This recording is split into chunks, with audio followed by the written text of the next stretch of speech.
Well, I'd like to look this evening at a few verses in Paul's epistle to the Ephesians. Ephesians chapter 2, beginning to read at verse 11.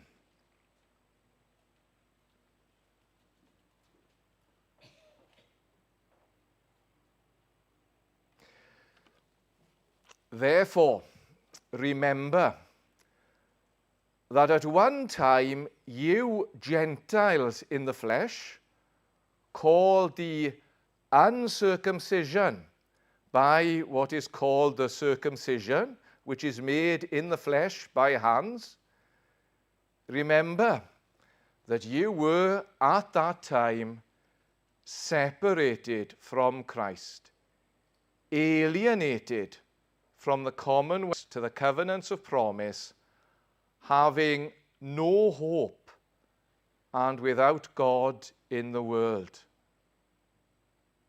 But now, in Christ Jesus, you who once were far off have been brought near by the blood of Christ.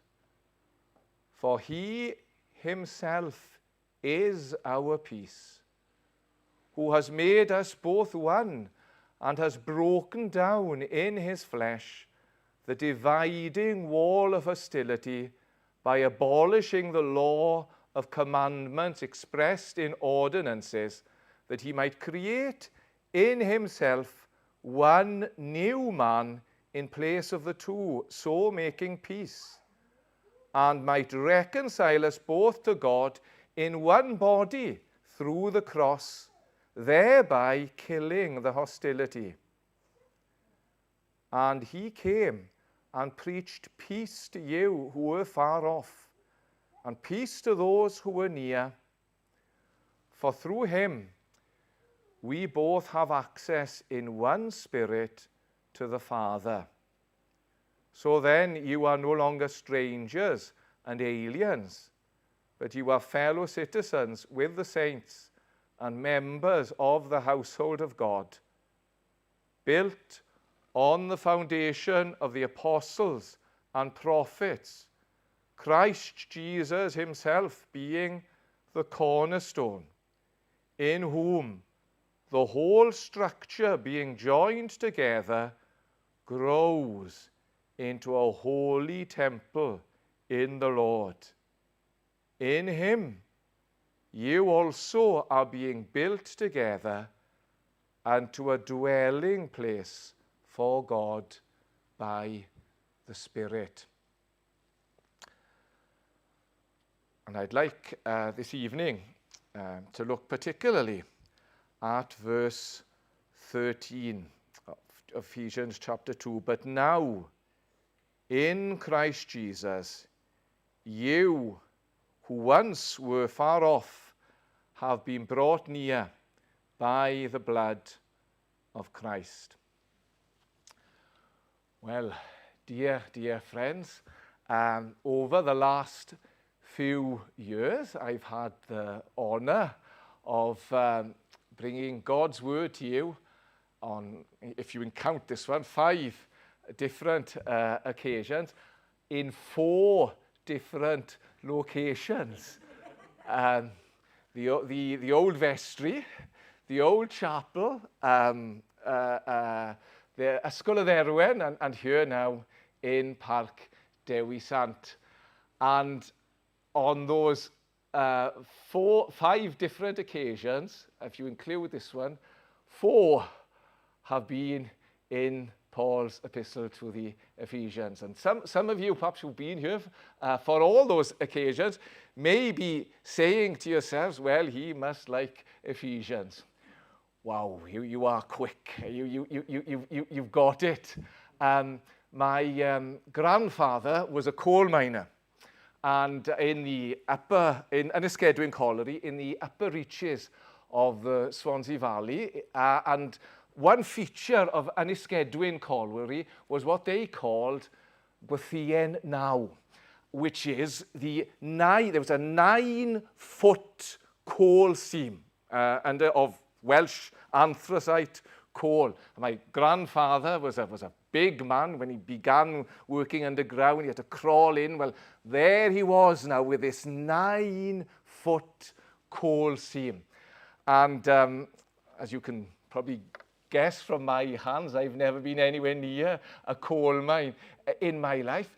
But the more time I spend in Ephesians, the more I see, well, this is my Gwythia now. This is my 9-foot coating. There is just so much here. So much to encourage us. So much to make us glad. He begins, I think Paul begins by explaining to us what it means to be in the church of Jesus Christ. We are loved by God the Father, redeemed by God the Son, sealed by God the Spirit. How do we know this? Well, if God has worked in us, we have faith in our Lord Jesus Christ, and we have love for all the saints. And if that is true, we can thank God for that. And as we thank God, we can pray then that God, by his Spirit, God the Father, would give us a spirit of wisdom and revelation to know him better, that we might know what it is to hope in him, that we might know what an inheritance we have now in Jesus Christ, in God, how good God has been to us, and what is the immeasurable great, exceeding greatness of his strength, his power towards us. God's power towards us who believe, God's power which was made known in bringing the Lord Jesus back from the dead and exalting him to his right hand and placing him over all power, dominion, and authority for the church. But not only in exalting the Lord Jesus, but in giving us, who were spiritually dead, new life, bringing us back from the death of our trespasses and sins, raising us spiritually with Jesus Christ, so that we now are his workmanship. God, by his Spirit, is at work in us, and that is great, that is glorious. But that is not all that Paul has to say. Because when we think of each other, perhaps when we think where we ended last time, I think we were thinking of the image I used at least was of a statue, God forming us like a statue. And when we think of statues, perhaps we think of art galleries and we think of statues on their own individual plinths, and they may be spread out about a room, or they may be in several rooms, and indeed they may be on several floors, and some of the statues are more impressive than others. But Paul wants us to understand that it's not just that, not just the work that he's doing individually in us, but our God is not only interested in statues, he's building an entire art gallery. All of it is God's work. You know, Michelangelo, he was the subject last time. He has got some wonderful statues, but he didn't do the art gallery. There's somebody else who did that. But God is building his art gallery, his church. And perhaps the image, to be more accurate, the image that Paul uses in Ephesians 2 is a temple, his temple. He's writing to the church in Ephesus, and as I have mentioned before, in the ancient world, Ephesus was famous for one thing, one building, the great temple of Artemis, the biggest temple in the known world. And the Christians in Ephesus, they were living their lives in the shadow of that massive temple. Well, Paul is writing to them and saying, well, listen now, you Christians there in Ephesus, you are God's temple. Have you ever heard somebody tell you, say then, that the church isn't a building? Perhaps you've said it yourself. And yes, there's truth in that. It's not a physical building, just as well, because we've been through a few buildings in the last year. It's not a physical building as such, but it is a spiritual building. And that's what Paul is trying to explain here. And he does it in a very, very striking way. And this verse that I've already highlighted to you, I think crystallizes that in a little way. How does he speak to how does he get these Christians in Ephesus to understand what they are now? But now in Christ Jesus, you who were once far off have been brought near by the blood of Christ. He talks about two states, if you like, and that's where we're going to go in this word, I hope. First of all, the old state, But now in Christ Jesus, you who once were far off. Now, what does that mean? What does it mean to be far off? Well, perhaps it's easier to start by saying what it doesn't mean. It doesn't mean physically far off. 8,811 miles. That is the distance from Carmarthen University in southern China. How do I know that? Well, why do I know that? Because our daughter is studying in Xiamen University, 8,811 miles away. That is a long way to walk, and even on the bike, and even if it were all downhill, that is still a very, very long way. For me, and for anybody here, not for God. God doesn't have to wait for the next flight out, doesn't have to travel for hours in the air. God is there. God is everywhere. He's not far from anybody, anywhere. In him, we live and move and have our very being. The air we breathe, the balance we have, all of those things are given to us by God. We are sustained by him. The heart which is beating in our bodies this evening, all of that is as God ordains. God is physically close to everybody. Thankfully, anybody can call wherever. They don't have to travel. God is physically close. So it's not physical distance as such. And it's not even subjective distance. I'm not sure about you this evening. Do you feel close to God? Perhaps you would think, or there have been times, there have been services, or there have been moments, perhaps as you've read your Bible, you've felt God very close to you, or you've been in some conference, you felt God close to you. Well, thankfully, we do have those experiences, but we need to remember that God is no closer in reality. We may experience him closer, but he's no closer than he was previously. Sometimes he makes his presence known, but he's still with us even when we feel him to be far from us. There's a comfort, isn't there? Sometimes we feel that God is very far from us, and he may be closer than we think. So it's not a feeling as such. It's more of an objective distance. A couple of weeks ago, we went on a little trip to Pembrey.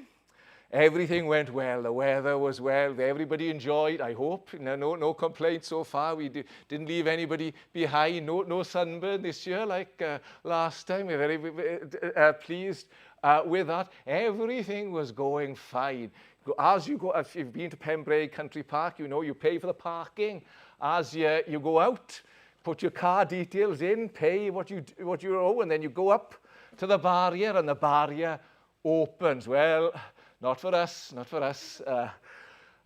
You got up there.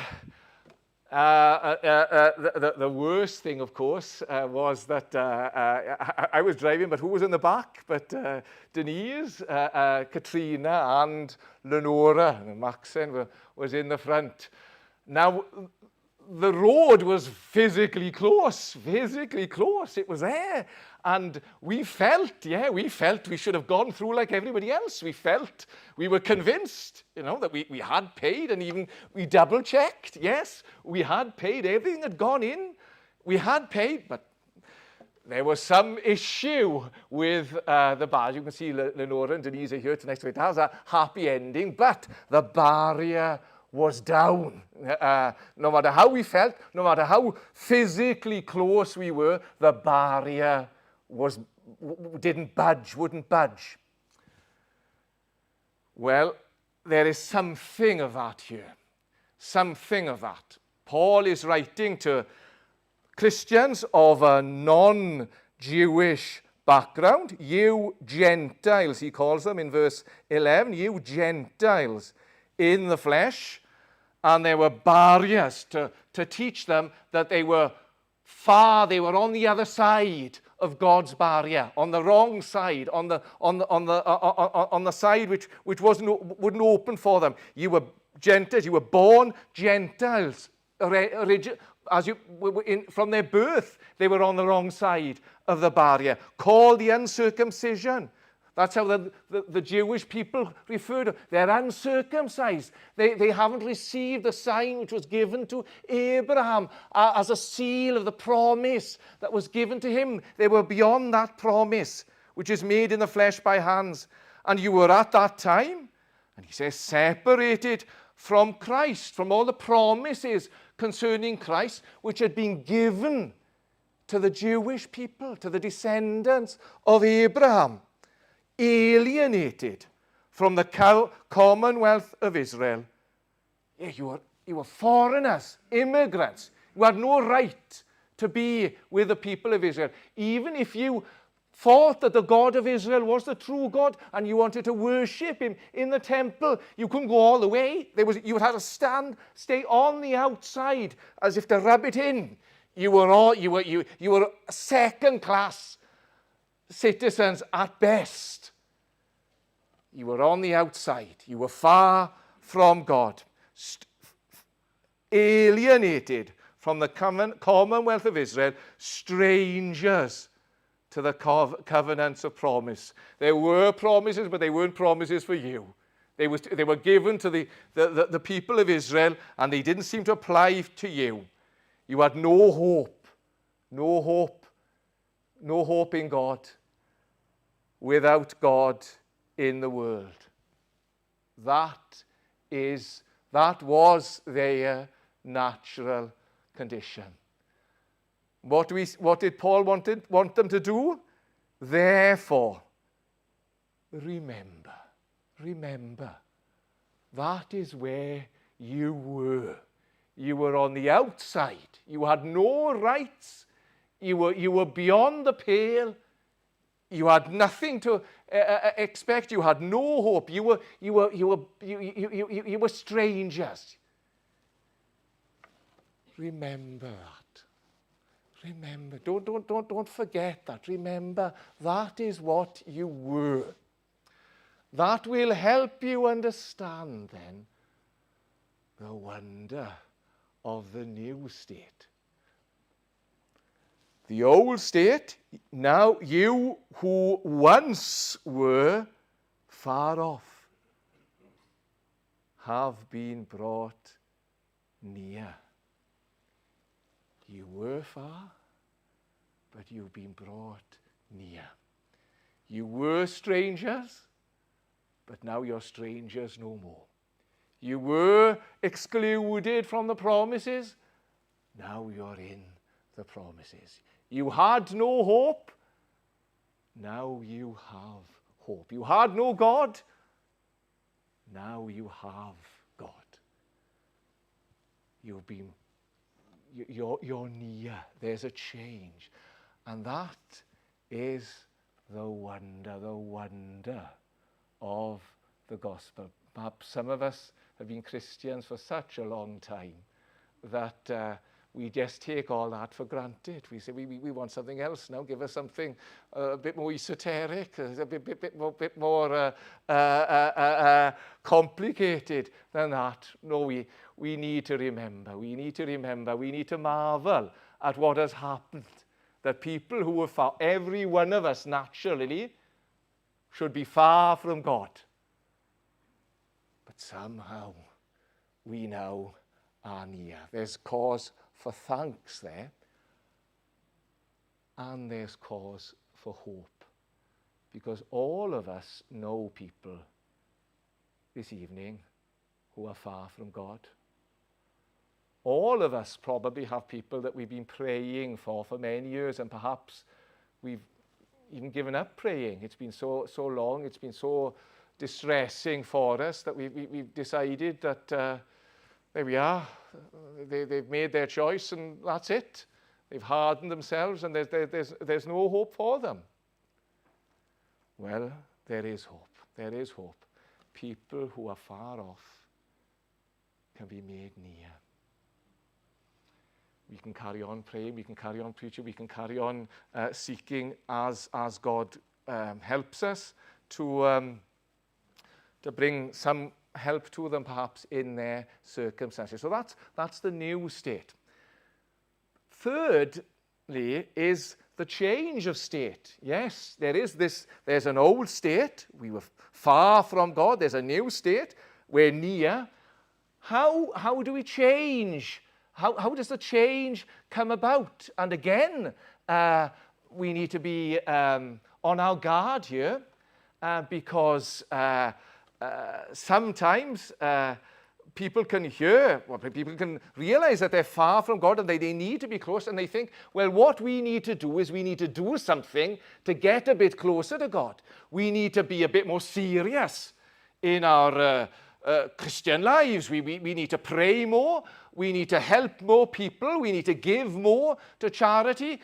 We need to do something to get close to God. Or, we need to read more. We need to study more. Read the Bible, read religious books, fill our minds with information, so that we have all the knowledge that we need, and we can answer all the questions, and then, yes, perhaps then we'll be close to God. Or perhaps we need some exhilaration. Perhaps we need to go to some gathering, and we need to work ourselves up so that we feel, yes, really as spiritual as possible, that we're really, really excited, and yes, then we're close to God. Well, there are dangers in all those approaches. First of all, how many things do we have to do then? How many people do we have to help? How religious do we have to be in order to be close to God? For how long do we have to keep it up for? Is it just, can we do a 1-month crash course? Or does it have to be 10 years, 20 years? Is it something that we're going to come to eventually, after a long effort?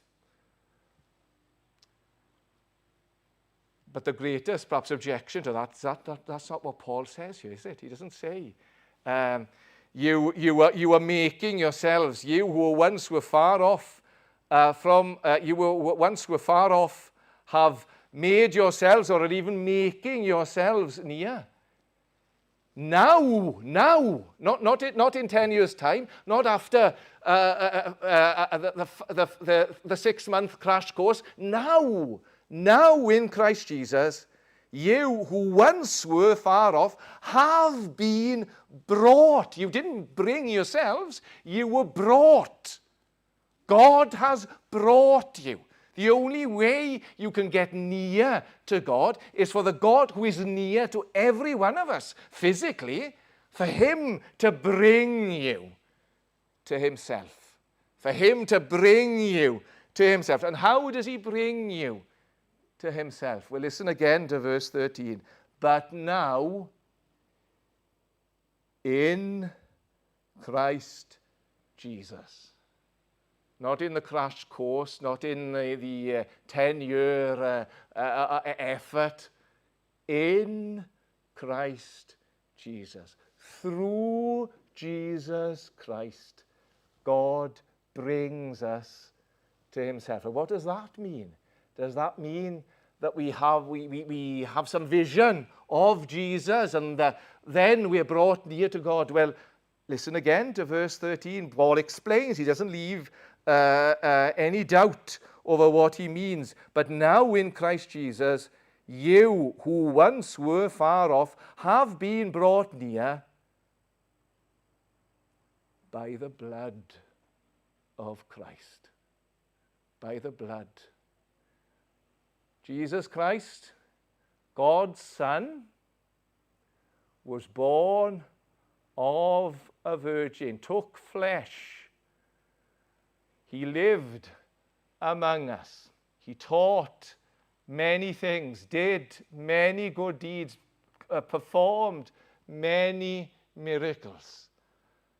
But the ultimate aim of his coming into the world and his life and his ministry was for him to give himself as a sacrifice, and by his blood to bring us near to God. For he himself is our peace. He doesn't just talk about our peace. He doesn't show us the way of peace. He himself is our peace, who has made us both one and has broken down in his flesh the dividing wall, the barrier which was keeping us out, the barrier which was closed to us. As he died, he took upon himself God's judgment and removed that barrier from us, so that in him now the dividing wall of hostility, by abolishing the law and commandments, all those laws which were against us expressed in ordinances, that he might create in himself one new man in place of the two, so making peace, and might reconcile us both to God in one body through the cross, thereby killing the hostility. Because of what he has done, because of his death, now we in him are brought near to God. And not only that, because Paul goes on to say, and he's speaking, remember, to these believers in Ephesus, and he, Jesus, he came and preached peace to you who were far off, and peace to those who were near. Now, you can read the Gospels and check this, but if you haven't, take my word for it. In the Gospels, Jesus did not go to Ephesus. He was in Galilee and Judea. Ephesus is Asia Minor. It is now Turkey. He did not visit Ephesus physically. What is Paul saying here?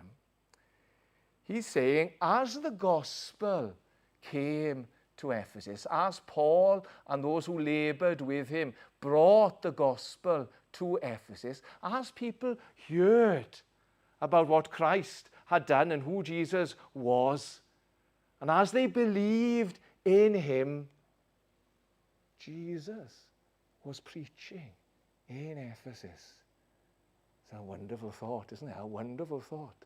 Perhaps, some of you, I don't know what your testimony is, some of you perhaps may have come to faith gradually, but some here perhaps may remember some particular service. You went to some evangelistic service, or perhaps it wasn't even an evangelistic service. It was just a normal service, and you heard something in the reading, or you heard something in the preaching, and it struck a chord with you.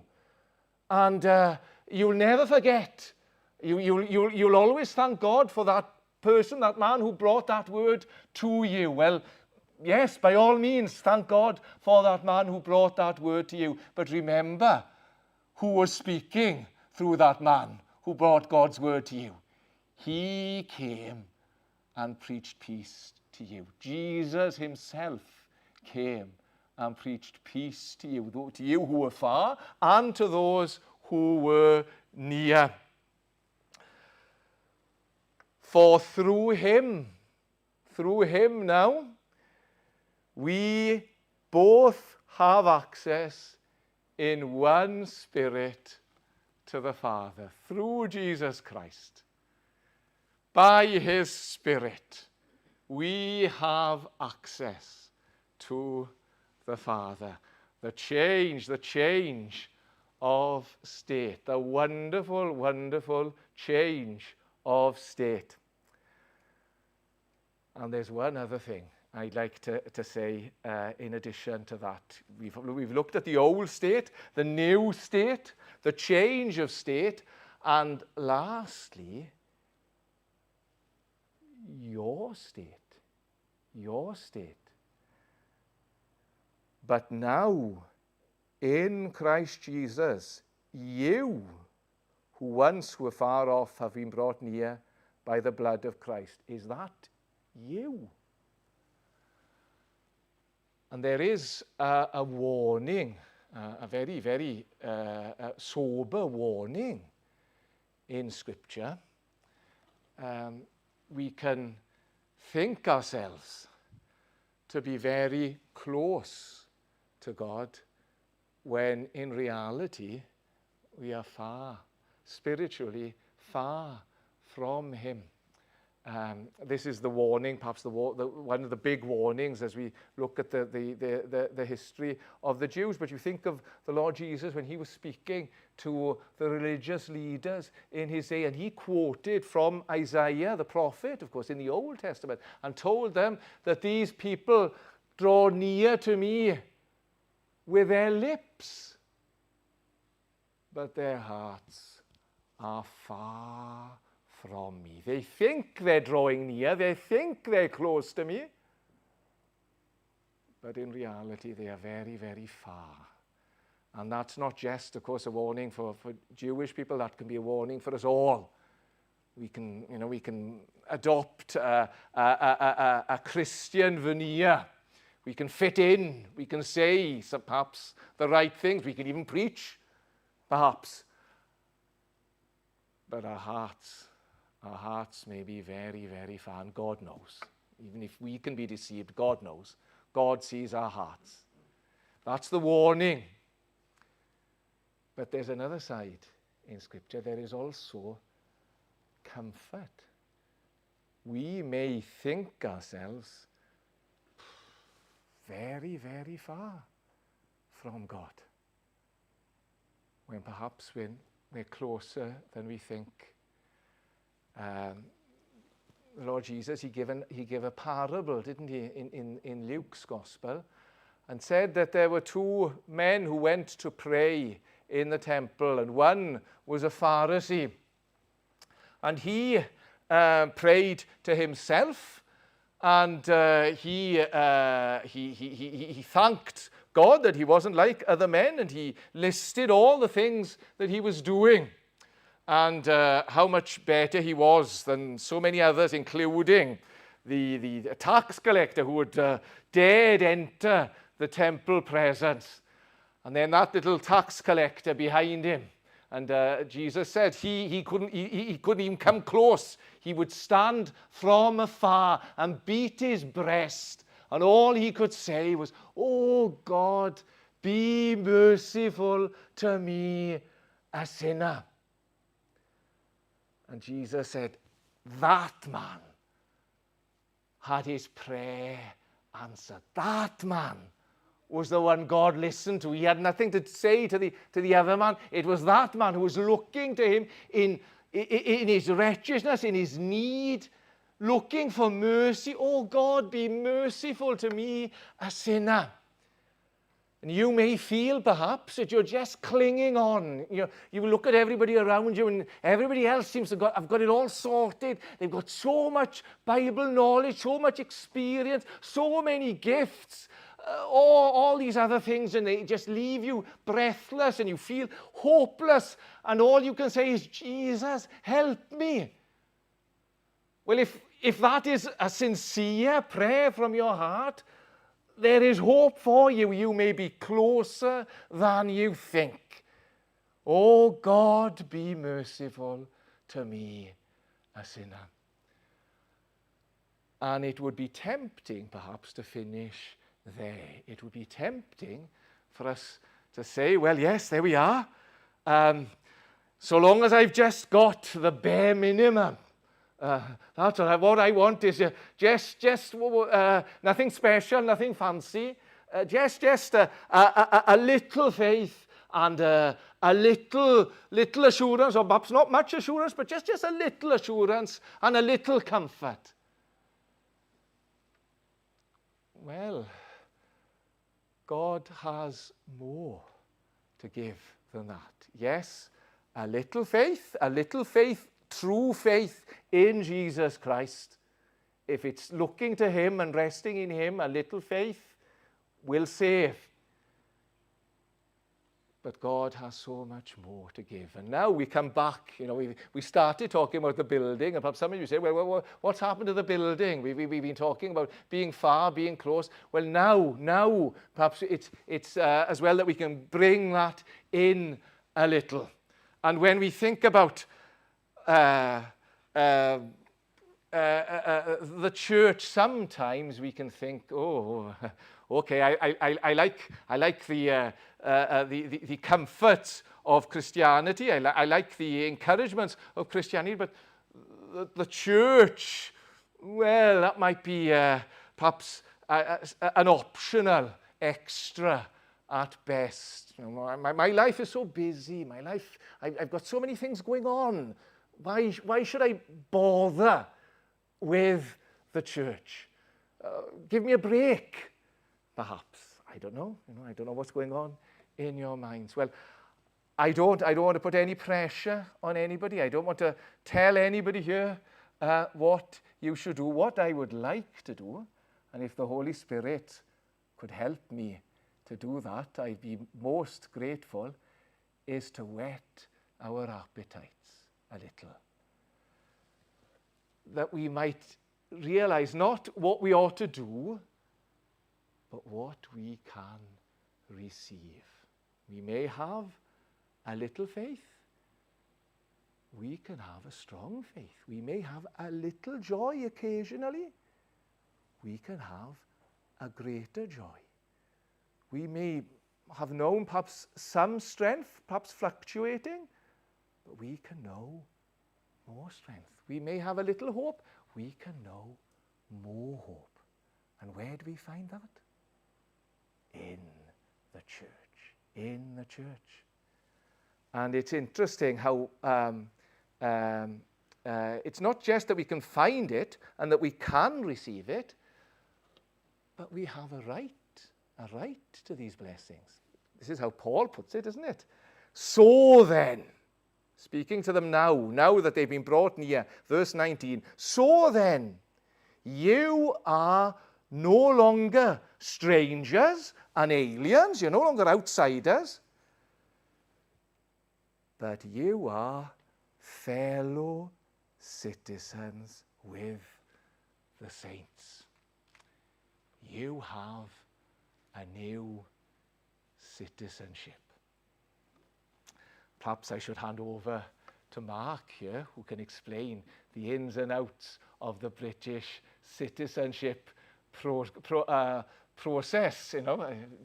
Sit down. We'll have an evening on that, perhaps, or several evenings on that. As you may know, it's not easy, and it's not cheap, and it's not fast.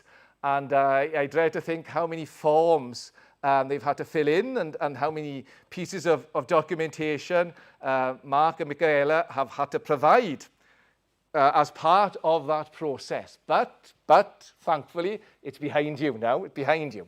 But imagine now, having gone through all of that, you would bump into Mark and say, well, have you got a British passport yet? And Mark would say, well, I don't know if I'll bother. You know, I've been going through the temporary visa system so long. I know how it works. I'll just make an application. I hope the criteria won't change sometime soon and things might become more difficult, or that there's some international crisis and all the borders will close to non-nationals. I think, you know, well, I'll just carry on as I'm at. You'd say, you're crazy.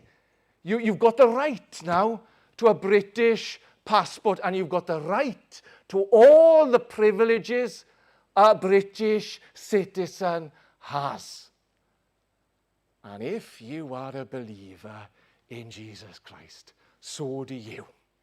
You are fellow citizens with the saints. You're not on your own. Sometimes the Christian life can be lonely. You can be, perhaps you're the only, I don't know, you may be the only Christian in your family, or the only Christian in your place of work, or the only Christian in your school. And yes, that's a challenge. You might say it's an opportunity, but it's also a challenge. If you're, and you can feel lonely in circumstances like that. But what you need to remember, you may feel lonely, but you're not alone. You're not alone. Now you are fellow citizens with the saints. These Gentile believers, they'd come to believe, and now all of a sudden they had a new book. We were talking on Wednesday about our friends in Uganda who were involved in translation, and as is common, I suppose, in all translation societies, they begin with the New Testament. They always begin with the New Testament because that's where the gospel is most clearly explained, and now they're starting to work on the Old Testament, and some of these people groups now are starting to have pieces of the Old Testament. But what's interesting to remember, of course, is for the early Christians, they didn't have a New Testament. It wasn't written.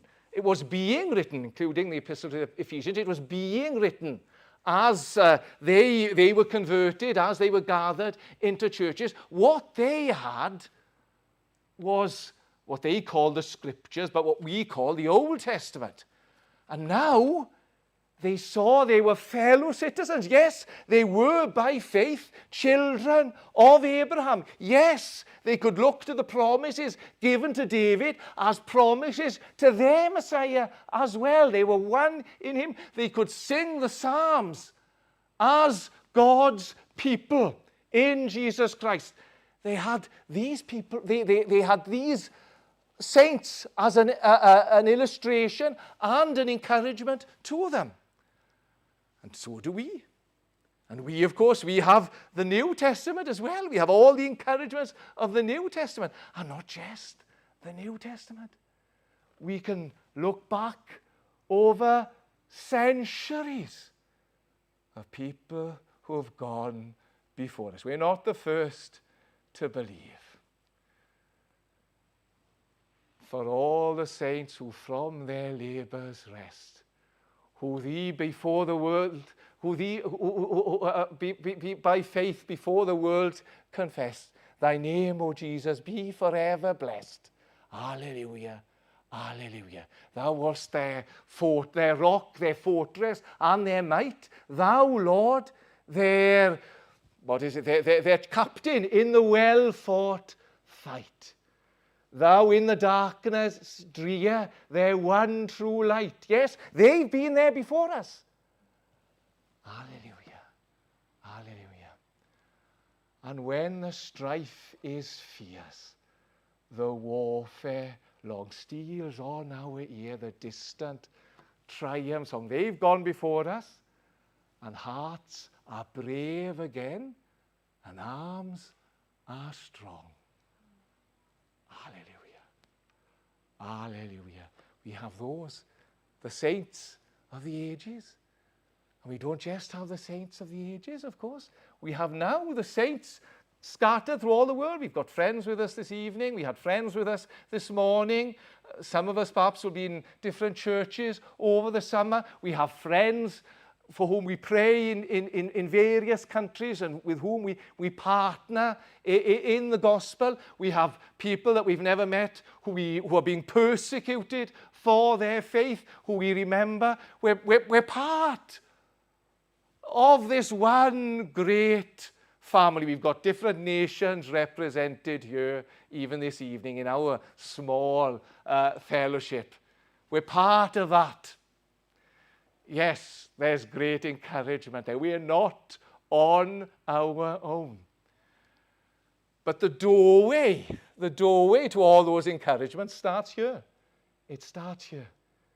We start here. We start by our feet. We start with those in front of us.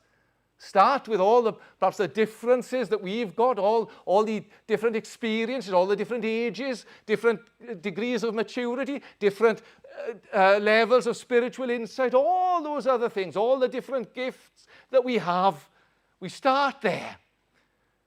And then we work out, and then we start to appreciate, well, we're not on our own. We're not on our own. We have these privileges. We're part now of this great company. And we're built on the foundation of the apostles and the prophets, Christ Jesus himself being the cornerstone, in whom the whole structure, being joined together, grows. This temple, see, it's growing. Oh, the temple of Artemis was big, but it wasn't going to grow, wasn't going to get any bigger, and it's all down now, but it wasn't going to get any bigger than it was. But this temple is growing, and we're part of that. You know, our old chapel was in Pennywell. The old Pennywell chapel was on Priory Street. Do you know why it's called Priory Street? Well, if you go down Priory Street, the chapel you'll see just by the mini roundabout there is Priordy. Surprise, surprise, Welsh for priory. Well, why do they call a chapel priory? Well, if you follow the lane by the side of that chapel, you'll get to a field and you'll see a sign and it'll tell you this is where the Augustinian priory used to stand. And you've got a sign showing what it used to look like, which is just as well, because if you look at it now, all you'll see is grass. But there used to be an Augustinian priory there. What's happened to that? Well, look around that field and you will see lots of houses. And they wanted to build those houses in the 19th century, and they wanted to know where they were going to get the stones from. And somebody perhaps was looking at the plot, and they turned, they're like, oh, look, there's a priory down here. It's been abandoned since the 16th century. Nobody's using it. No security guards. Let's go down and, rather than make a long journey, we'll help ourselves. So if you wanted, of course, if you had enough money, you could knock down all those houses around, if you had enough money and enough time, and you could get a team of experts in medieval monastic architecture, and they could go through the bricks, and they'd say, no, that's not a Victorian brick, that's come from the Augustinian priory. And you could bring all those stones together, and you would then need another team, of Augustinian monastery restorers, and they'd come and they'd perhaps put those stones together. Now, perhaps you wouldn't get the whole priory, but you might get something. It is even more than you've got now. You might get some idea of what it used to look like. Now, I'll push your suspension of belief a little bit further. Imagine how those stones could speak. Imagine now, having done all that, imagine those stones, if they could say something. Imagine now, is it too far-fetched to think, well, they might say, well, I didn't mind being part of a little terraced house, but I'd much rather be part of this priory. You know, I was cut to be part of a priory. It's much better to be part of this grand building. Now, they can't speak and they can't move out of those terraced houses or from those rockery features where they find themselves now. They're there. Nobody's going to take them away. But you are not rocks. You are not pieces of stone. You are people. And you can say, well, I don't want to be just living my Christian life on my own in just my corner of the world, out of the way. I want to be part of something bigger. I want to be part of a building that God is building for all eternity. And there we are. You're here now. It's a good start. You're here now. And you can be part of this building. Built in whom the whole structure in Christ Jesus, the whole structure being joined together, grows into a holy temple in the Lord. In him you also are being built together into a dwelling place for God by the Spirit. We think, well, what's in front of me? And just as long as I get to heaven, that's it. So long as I have my sins forgiven, that's fine. So long as I have peace now with God. Well, God has got big, big plans. And I can't resist the temptation of giving you another local history lesson. Not too far, not far from where Glyn y Marin in live, there's the Picton Monument. You know, on opposite Picton Monument, you've got Park Penllew in this row of houses. You must have noticed it. Two 3-story houses, the Victorian houses, and I think most of them are Grade 2 listed. You can see them as you cross the bridge. You look up, you can see them. Very, very impressive houses. But if you look at them, you'll notice that there's one there which is bigger than all of them. It's a mini mansion right at the end. The stone, it's solid stone outside, a big balcony, big tower outside. Now then, question, start of a 10 now. When those houses were built in the 19th century, where do you think the builder lived? Which one of those houses? Did he have one of the other houses? They're all nice. Oh no, the big, the super one, the spectacular one. In him, you also are being built together into a dwelling place for God by the Spirit. Now that is glorious. That is the honor, the grace, the wonder of God's love for us. That is our hope, our great hope, and that is what we start. In a small way, perhaps, as we meet together, as we come together as a church. But now in Christ Jesus, you who once were far off have been brought near by the blood of Christ. Let us pray.